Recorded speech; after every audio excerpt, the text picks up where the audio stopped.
ఈ ఇండస్ట్రీలో ఈ రకమైన ఘర్షణ వాతావరణం లేకపోతే ఎక్కువగా మీరు చూడండి ఈ అప్కమింగ్ లేకపోతే ఒక చిన్న సైజ్ ఆర్టిస్టులు మాత్రమే ఇందులో ఇన్వాల్వ్ అయ్యేలా చూడటం ద్వారా పాత డ్రగ్ కేసులన్నింటినీ తెర మరుగు చేసే ప్రయత్నం ఏమైనా చేస్తుందా ఇండస్ట్రీ? లేదండి, ఇక్కడ ఇంకో విషయం మనం ప్రధానంగా దృష్టి పెట్టాల్సింది ఏంటంటే డ్రగ్ కన్జ్యూమర్స్ అనేది ప్రధానంగా ఇండస్ట్రీ అంటే సినిమా ఇండస్ట్రీ నుంచి ఎక్కువ ఫోకస్ అవుతుంది. 3 ఏరియాలను ఎక్కువ ఫోకస్ చేస్తున్నారు: స్కూళ్ళు, కాలేజీలు, అలాగే ఫిలిం నగర్. ఈ 3 ప్రాంతాల్లో మాత్రమే డ్రగ్ కన్జ్యూమర్స్ ఉంటారా, మిగిలిన ప్రాంతాల వాళ్ళందరూ డ్రగ్స్ అంటే ఏమిటో తెలియని వారా అనే ఒక ప్రశ్న ముందుకు వస్తుంది. అంటే ఈ దేశంలో డ్రగ్స్ సరఫరా అవుతున్నాయంటే ఈ పెడ్లర్స్ కూడా రకరకాలుగా చెప్తున్నారు, కానీ ప్రధానంగా నైజీరియన్స్ని బోన్లో నిలబెడుతున్నారు ప్రతి కేసులోను.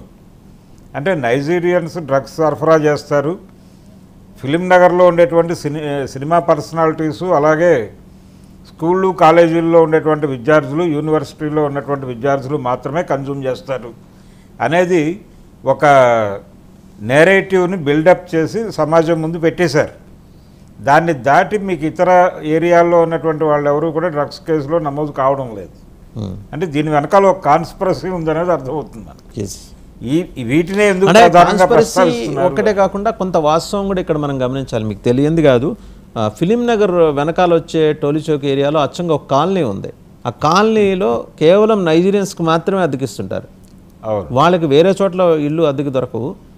ఆ కాలనీ కూడా వాళ్ళకి మాత్రం అద్దెకిస్తుంటారు. ఒకటండి, నైజీరియన్స్ దీని మీద ఈ కేసుల్లో ఉంటున్నారు నిజమే, కానీ అయితే రాజకీయ నాయకుల ప్రమేయం లేకుండా డ్రగ్స్ సరఫరా చేయటం సాధ్యమవుతుందా అనేటువంటి ఒక ప్రశ్న వేసుకుని ఆ దిశగా కూడా పరిశోధనలు జరగాల్సినటువంటి అవసరం ఉంది.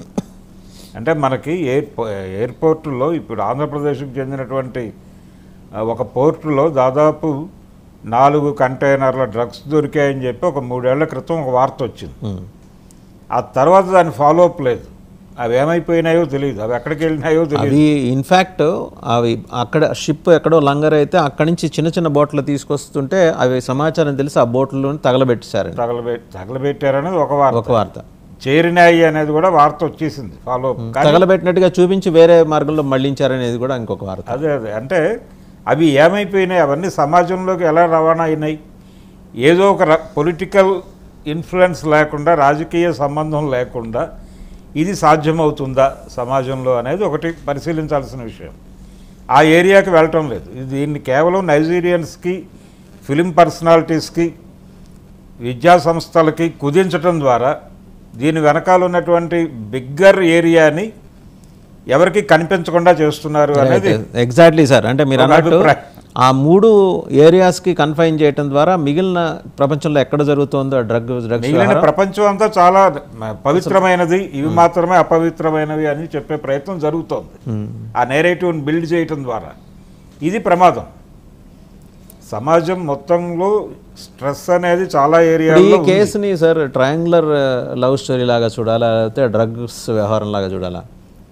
ఇది ట్రయాంగులర్ లవ్ స్టోరీ కాదండి. వాళ్ళిద్దరి మధ్య ఘర్షణ, మధ్యలో మాన్వి మల్హోత్రా అనేటువంటి పాత్రని ఈ అమ్మాయి తీసుకొచ్చింది. ఈయన మస్తాన్ సాయి అనేటువంటి ఇంకో క్యారెక్టర్ని తీసుకొచ్చాడు. అంటే ఇద్దరికి ఎఫ్ఐఆర్స్ ఉన్నాయి విడివిడిగా ఒకే సమయంలో. వీళ్ళు కలిసి ఉన్న సమయంలోనే మస్తాన్ సాయితో అమ్మాయికి రిలేషన్ ఉంది, అలాగే మాన్వి మల్హోత్రాతో ఈ అబ్బాయికి రిలేషన్ ఉంది అనేవి ఎస్టాబ్లిష్ చేశారు ఇద్దరు. కాబట్టి దీనిలోకి ఇప్పుడు కొత్తగా చేరినటువంటి అంశం డ్రగ్స్. ఆ అమ్మాయి డ్రగ్ కన్జ్యూమరు, తద్వారా ఆ అమ్మాయి నైతికతని ప్రశ్నించే ప్రయత్నం ఇటు నుంచి బలంగా జరుగుతోంది. ఇంత బలంగా ఒకరి మీద ఒకరు ఆరోపణలు చేసుకునేవారు హ్యాపీగా విడిపోవచ్చు కదా, ఎందుకు ఘర్షణ పడుతూ ఈ రిలేషన్ కొనసాగించాలనుకుంటున్నారు? ఖచ్చితంగా to draw the attention of the ఒక సెక్షన్ ఆఫ్ ఆడియన్స్ అన్నట్టు అర్థమవుతుంది. అంటే కొందరి అటెన్షన్ డైవర్ట్ చేయడం ద్వారా అసలు విషయాన్ని మరుగున పరిచే ప్రయత్నం. డ్రగ్స్ వ్యవహారం హైదరాబాద్ ట్విన్ సిటీస్, ప్రత్యేకించి ట్విన్ సిటీస్లో ఎక్కడెక్కడ చాలా బలంగా నడుస్తుందో దాని మీద ఫోకస్ పెట్టకుండా వీళ్ళు సినిమా వాళ్ళు, సెలబ్రిటీస్ కాబట్టి వీళ్ళ మీద ఫోకస్ పెడితే అటు జరిగేదంతా డైల్యూట్ అవటమో నలిఫై అవటమో ఏదో జరుగుతుంది. అది ఎలాగూ జరుగుతుంది. అయితే ఇక్కడ వీళ్ళిద్దరి మధ్య ఘర్షణకి ఇంకేవైనా కారణాలు ఉన్నాయా అనేది బయటకు రావాల్సి ఉంది. అంటే ఏదో ప్రాపర్టీకి సంబంధించిన గొడవలు అలాంటివి ఏవైనా ఉండి ఈఎంఐ నుంచి కొంత అమౌంట్ అటు వెళ్ళటము ఇలాంటివి ఏవైనా జరిగితే తప్ప, పర్టికులర్గా అతను విడిపోవడానికి సుముఖంగానే ఉన్నాడు. కానీ ఈవిడ మొన్న దిలీప్ శంకర్తో కూర్చున్నటువంటి ప్రెస్ మీట్లో కూడా చాలా స్పష్టంగా నేను రాజ్ తరుణ్ని కోరుకుంటున్నాను, అతనితోనే ఉండాలి అనుకుంటున్నాను అని చాలా ఒక మొండిగా మాట్లాడినట్టుగా అనిపించింది ఆ అమ్మాయి. అంటే ఇది కేవలం ప్రేమ అనే అనుకోవటం కుదరదు.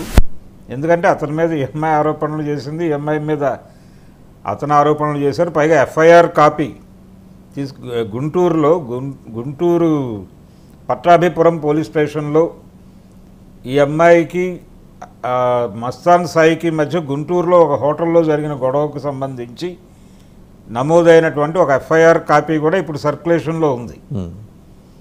ఇన్ని ఆధారాలు ఇన్ని గందరగోళాలు వచ్చేసిన తర్వాత ఇంకా ఈ అమ్మాయి అతనితో రిలేషన్ని కోరుకుంటోందంటే సర్టన్లీ ఒక కాన్స్పిరసీ యాంగిల్ అయితే నేపథ్యం ఏమిటి అనేది ప్రధాన. అమ్మాయిని డ్రైవ్ చేస్తున్న ఫోర్సెస్ ఎవరు, అలాగే రాజ్ తరుణ్ని ఇన్ఫ్లుయెన్స్ చేస్తున్న ఫోర్సెస్ ఏంటి? అంటే రాజ్ తరుణ్ని ఇన్ఫ్లుయెన్స్ చేస్తున్న ఫోర్సెస్గా ఎవరు కనిపించడం లేదండి. అయితే ఆయన స్నేహితులు, ఆయనతో పాటు ఇండస్ట్రీలో ట్రావెల్ అవుతున్న వాళ్ళు ఇప్పుడు మాట్లాడుతున్నారు గొంతు తెరిచి. వాళ్ళు రకరకాల ప్లాట్ఫామ్స్ మీదకి వచ్చి మాట్లాడుతున్నారు. ఆ అమ్మాయి వైపు నుంచి ఎవరు మాట్లాడట్లేదు. ఆ అమ్మాయి ఎలోన్ తన అడ్వకేటు మాత్రమే మాట్లాడుతున్నారు. ఆయన కూడా కన్ఫ్యూజన్లో ఉన్నాడు. దిలీప్ శంకర్ కూడా కన్ఫ్యూజన్లో ఉన్నాడు. ఇదేదో సంథింగ్ మనకి అందని విషయం ఏదో ఉంది ఇక్కడ అనేది అతను కూడా ఫీల్ అవుతున్నాడు. కాబట్టి దాన్ని రేపు 18వ తారీఖు అతన్ని విచారణకు పిలిచినప్పుడు రాజ్ తరుణ్ని ఆల్రెడీ అంటే పోలీసుల మీద కూడా బ్లేమ్ చేసింది అమ్మాయి. నేను ఇంత గొడవ పడుతున్నప్పటికీ పోలీసులు ఎందుకు ప్రాపర్గా దీన్ని తీసుకోవడం లేదు, అతన్ని పిలవడం లేదు, వీళ్ళని మేనేజ్ చేశాడా అతను అన్న టోన్లో అమ్మాయి ఓపెన్గా మాట్లాడేస్తుంది. పోలీసు ఎందుకంటే టైటిల్ ఇప్పుడుగా ఉన్నారు ఈ విషయంలో? అంటే ఏం చేయాలి అంటే ఇది పెళ్ళా లేకపోతే మరొకట ఏమిటి అనేది ఒక కన్ఫ్యూజన్. యాక్చువల్గా పోలీసు చేసేది ఏముంటుంది దీనిలో? ఏదైనా క్రైమ్ ఇన్వాల్వ్ అయి ఉంటాయి. డ్రగ్స్ అనేది క్రైమ్ కిందకే వస్తుంది కదా. ఆల్రెడీ కేసు నమోదు అయింది, ఆ అమ్మాయి బెయిల్ మీద ఉంది. ఇప్పుడు వాళ్ళు కొత్తగా చేసేది ఏముంది దీనిలో? ఒకటి ఇక్కడ వీళ్ళిద్దరూ కొట్టుకుని ఏదైనా పోలీసు ఏదో ఇంకోటి పెద్దది జరిగేదాకా ఆడియన్స్ గ్యాలరీలో కూర్చోటమే అంతే. అంటే మేం చేసేది ఏముంది అన్న టోన్లో వ్యవహరిస్తున్నారు వాళ్ళు. ఎప్పుడైతే ఈ అమ్మాయి నుంచి ఒక ప్రెజర్ మొదలైందో అంటే వీళ్ళు ఎక్కడో వాళ్ళు మేనేజ్ చేస్తున్నారు అనే మాట మొదలైన తర్వాత ఇప్పుడు